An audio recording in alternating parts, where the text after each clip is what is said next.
नमस्कार दोस्तों। आज हम आपको सुनाने वाले हैं संतोषी माता की व्रत कथा। चलिए वीडियो को शुरू करते हैं। एक बुढ़िया थी, उसके 7 बेटे थे। 6 बेटे कमाने वाले थे जबकि एक निकम्मा था।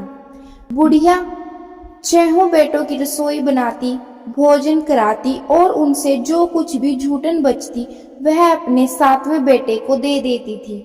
एक दिन वह पत्नी से बोला, देखो मेरी माँ मुझसे कितना प्रेम करती है। वह बोली, क्यों नहीं, सबका झूठा जो खाने को देती है। वह बोला, ऐसा नहीं हो सकता, जब तक मैं अपनी आंखों से न देख लूं मैं नहीं मान सकता। बहू हंसकर बोली, देख लोगे तब तो मानोगे। कुछ दिन बाद त्योहार आया।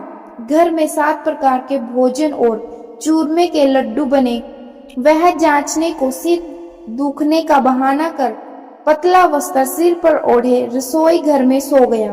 वह कपड़े में से सब देखता रहा। 6 भाई भोजन करने आए। उसने देखा माँ ने उनके लिए सुंदर आसन बिछा, नाना प्रकार की रसोई परोसी और आग्रह करके उन्हें जमाया। वह देखता रहा। 6 भोजन करके उठे तब माँ ने उनकी झूठी थालियों में से लड्डुओं के टुकड़े उठाकर एक लड्डू बनाया। जूठन साफ कर बुढ़िया माँ ने उसे पुकारा, बेटा 6 भाई भोजन कर गए, अब तू ही बाकी है, अब तू कब खाएगा। वह कहने लगा, माँ मुझे भोजन नहीं करना, मैं अब परदेश जा रहा हूँ। माँ ने कहा, कल जाता हो तो आज चला जा। वह बोला, हाँ आज ही जा रहा हूँ। यह कहकर वह घर से निकल गया।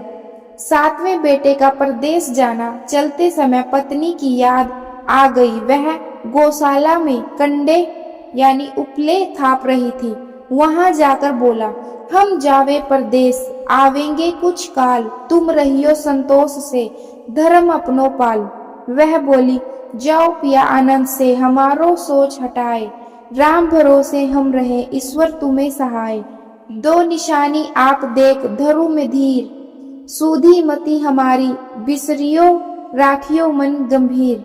वह बोला, मेरे पास तो कुछ नहीं, यह अंगूठी है, सो ले और अपनी कुछ निशानी मुझे दे। वह बोली, मेरे पास क्या है, यह गोबर भरा हाथ। यह कहकर उसकी पीठ पर गोबर के हाथ की थाप मार दी। वह चल दिया। चलते चलते दूर देश पहुंचा। वहां एक साहूकार की दुकान थी। वहां जाकर कहने लगा, भाई मुझे नौकरी पर रख लो। साहूकार को जरूरत थी, बोला, रह जा। लड़के ने पूछा, तनख्वाह क्या दोगे। साहूकार ने कहा, काम देखकर दाम मिलेंगे। साहूकार की नौकरी मिली। वह सुबह 7 बजे से 10 बजे तक नौकरी बजाने लगा। कुछ दिनों में दुकान का सारा लेन देन, हिसाब किताब, ग्राहकों को माल बेचना, सारा काम करने लगा। साहूकार के 7-8 नौकर थे। वे सब चक्कर खाने लगे। यह तो बहुत होशियार बन गया। सेठ ने भी काम देखा और 3 महीने में ही उसे आधे मुनाफे का हिस्सेदार बना लिया। वह कुछ वर्ष में ही नामी सेठ बन गया और मालिक सारा कारोबार उस पर छोड़कर चला गया। इधर उसकी पत्नी को सास ससुर दुख देने लगे। सारी गृहस्थी का काम करा के उसे लकड़ी लेने जंगल में भेजते। इस बीच घर के आटे से जो भूसी निकलती उसकी रोटी बनाकर रख दी जाती और फूटे नारियल की नारेली में पानी। एक दिन वह लकड़ी लेने जा रही थी। रास्ते में बहुत सी स्त्रियां संतोषी माता का व्रत करती दिखाई दी। वह वहां खड़ी होकर कथा सुनने लगी और पूछा, बहनों तुम किस देवता का व्रत करती हो और उसके करने से क्या फल मिलता है। यदि तुम इस व्रत का विधान मुझे समझा कर कहोगी तो मैं तुम्हारा बड़ा एहसान मानूंगी। तब उनमें से एक स्त्री बोली, सुनो, यह संतोषी माता का व्रत है। इसके करने से निर्धनता दरिद्रता का नाश होता है और जो कुछ मन में कामना हो सब संतोषी माता की कृपा से पूरी होती है। तब उसने उससे व्रत की विधि पूछी। वह भक्तिहीन स्त्री बोली, 1.25 आने का गुड़ चना लेना, इच्छा हो तो 5.25 आने का लेना, या 1.25 रुपए का ही 1.25 रुपए का भी सहूलियत के अनुसार लाना। बिना परेशानी और श्रद्धा व प्रेम से जितना भी बन पड़े सवाया लेना, प्रत्येक शुक्रवार को निराहार रहकर कथा सुनना, इसके बीच क्रम टूटे नहीं, लगातार नियम पालन करना, सुनने वाला कोई न मिले तो घी का दीपक जला उसके आगे या जल के पात्र को सामने रखकर कथा कहना, जब कार्य सिद्ध न हो नियम का पालन करना और कार्य सिद्ध हो जाने पर व्रत का उद्यापन करना। 3 मास में माता फल पूरा करती है। यदि किसी के ग्रह खोटे भी हों तो भी माता वर्ष भर में कार्य सिद्ध करती है। फल सिद्ध होने पर उद्यापन करना चाहिए। उद्यापन में 2.5 सेर आटे का खाजा तथा इसी परिणाम से खीर तथा चने का साग करना, 8 लड़कों को भोजन कराना, जहाँ तक मिले देवर जेठ भाई बंधु के हो, न मिले तो रिश्तेदारों और पास पड़ोसियों को बुलाना, उन्हें भोजन करा यथाशक्ति दक्षिणा दे माता का नियम पूरा करना। उस दिन घर में खटाई न खाना। यह सुन बुढ़िया के लड़के की बहू चल दी। व्रत का प्रण करना और मां संतोषी का दर्शन देना। रास्ते में लकड़ी के बोझ को बेच दिया और उन पैसों से गुड़ चना ले माता के व्रत की तैयारी कर आगे चली और सामने मंदिर देखकर पूछने लगी, यह मंदिर किसका है? सब कहने लगे, संतोषी माता का मंदिर है। यह सुनकर माता के मंदिर में जाकर चरणों में लौटने लगी, दीन हो विनती करने लगी, माँ मैं निपट अज्ञानी हूँ, व्रत के कुछ भी नियम नहीं जानती, मैं दुखी हूँ। हे माता जगत जननी, मेरा दुख दूर कर, मैं तेरी शरण में आई हूँ। माता को दया आई। एक शुक्रवार बीता कि दूसरे को उसके पति का पत्र आया और तीसरे शुक्रवार को उसका भेजा हुआ पैसा आ पहुंचा। यह देख जेठ जिठानी मुंह सिकोड़ने लगे, लड़के ताना देने लगे, काकी के पास पत्र आने लगे, रुपया आने लगा, अब तो काकी की खातिर बढ़ेगी। बेचारी सरलता से कहती, भैया कागज आवे रुपया आवे, हम सब के लिए अच्छा है।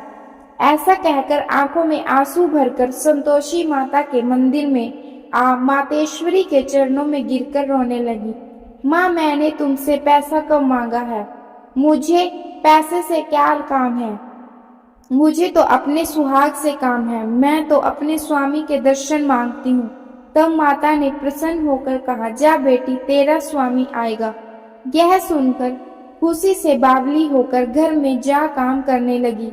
अब संतोषी माँ विचार करने लगी, इस भोली पुत्री को मैंने कह तो दिया कि तेरा पति आएगा, लेकिन कैसे? वह तो इसे स्वप्न में भी याद नहीं करता, उसे याद दिलाने को मुझे ही जाना पड़ेगा। इस तरह माता जी उस बुढ़िया के बेटे के पास जा स्वप्न में प्रकट हो कहने लगी, साहूकार के बेटे सो रहा है या जगता है? वह कहने लगा, माता सोता भी नहीं जागता भी नहीं हूँ, कहो क्या आज्ञा है? माँ कहने लगी, तेरे घर बार कुछ है कि नहीं? वह बोला, मेरे पास सब कुछ है, माँ बाप है, बहू है, क्या कमी है? माँ बोली, भोले पुत्र तेरी बहू घोर कष्ट उठा रही है, तेरे माँ बाप उसे परेशानी दे रही हैं, वह तेरे लिए तरस रही है, तू उसकी सूध ले। वह बोला, हाँ माता जी यह तो मालूम है, परंतु जाऊं तो कैसे? परदेश की बात है, लेन देन का कोई हिसाब नहीं, कोई जाने का रास्ता नहीं आता, कैसे चला जाऊं? माँ कहने लगी, मेरी बात मान, सवेरे नहा धोकर संतोषी माता का नाम ले, घी का दीपक जला, दंडवत कर, दुकान पर जा बैठ, देखते देखते सारा लेन देन चूक जाएगा, जमा का माल बिक जाएगा, सांझ होते होते धन का भारी ढेर लग जाएगा। अब बूढ़े की बात मानकर वह नहा धोकर संतोषी माता को दंडवत घी का दीपक चला, दुकान पर जा बैठा। थोड़ी देर में देने वाले रुपया लाने लगे, लेने वाले हिसाब लेने लगे। कोठे में भरे सामान के खरीदार नकद दाम दे सौदा करने लगे। शाम तक धन का भारी ढेर लग गया। मन में माता का नाम ले चमत्कार देख प्रसन्न हो घर ले जाने के वास्ते गहना कपड़ा सामान खरीदने लगा। यहाँ काम से निपट तुरंत घर को रवाना हुआ।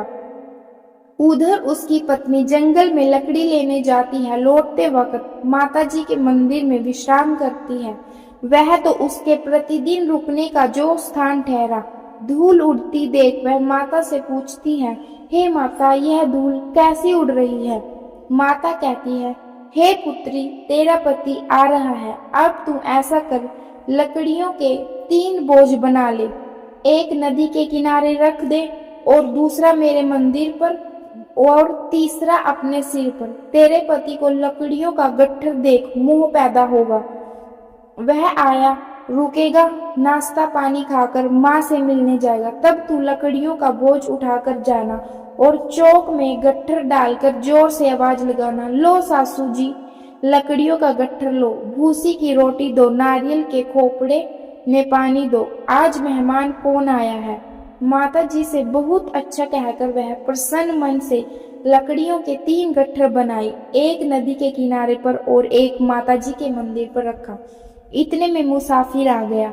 सूखी लकड़ी देख उसकी इच्छा उत्पन्न हुई कि हम यहीं पर विश्राम करें और भोजन बनाकर खा पीकर गांव जाएं। इसी तरह रुककर भोजन बना विश्राम करके गांव को गया। सबसे प्रेम से मिला। उसी समय सिर पर लकड़ी का गट्ठर लिए वह उतावली सी आती है। लकड़ियों का भारी बोझ आंगन में डालकर जोर से 3 आवाज देती है, लो सासू जी, लकड़ियों का गट्ठर लो, भूसी की रोटी दो, आज मेहमान कौन आया है। यह सुनकर उसकी सास बाहर आकर अपने दिए हुए कष्टों को भुलाने हेतु कहती है, बहू ऐसा क्यों कहती है, तेरा मालिक ही तो आया है। आ बैठ, मीठा भात खा, भोजन कर, कपड़े गहने पहन। उसकी आवाज सुन उसका पति बाहर आता है। अंगूठी देख व्याकुल हो जाता है। माँ से पूछता है, माँ, यह कौन है? माँ बोली, बेटा, यह तेरी बहू है। जब से तू गया तब से सारे गांव में भटकती फिरती है। घर का काम काज कुछ करती नहीं, 4 पहर आकर खा जाती है। वह बोला, ठीक है माँ, मैंने इसे भी देखा और तुम्हें भी।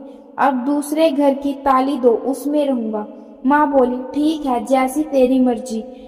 तब वह दूसरे मकान की तीसरी मंजिल का कमरा खोला, सारा सामान जमाया। एक दिन में राजा के महल जैसा ठाट बाट बन गया।